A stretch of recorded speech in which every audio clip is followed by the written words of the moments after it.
CCV footage, which is I think is closed circuit footage, has shown that Gervonta was not in the club, which contributed to the dismissal of his case, as he is now returning to boxing soon.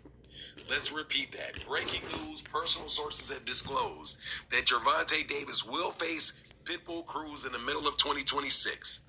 Additionally, CCV footage has shown that Gervonta was not in the club, which contributed to the dismissal of his case, as he is now returning to boxing soon. Now, with all things Twitter, all things YouTube, take what you hear with a grain of salt, because there are a lot of people that say a lot of things to get movement, to get clicks, to get views, but also people will say things because they generally want to be very supportive of fighters that they like. So, do I know that this is true? I do not know that this is true, that it is contributed to the dismissal of the case, as he is now returning to boxing.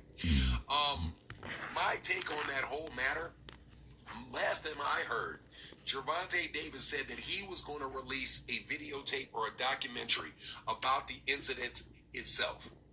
As far as the case being dismissed in a civil court, I have not found anything where it said that it was dismissed because he was not in the club.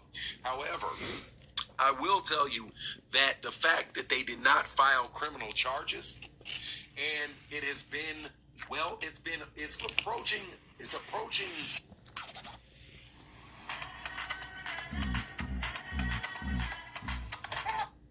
month and a half since this accident took place. You've not heard anything on TMZ about it. You've not heard anything from any Miami police or the Florida police departments around it. You haven't heard anything. The only conversations we have heard have been accusations coming from the mouth of the lawyer from the woman. So until this really goes to court, I'm taking the whole thing with a grain of salt. Not only am I taking with a grain of salt that the case is being dismissed, I'm taking it with a grain of salt that the case was ever filed to begin with.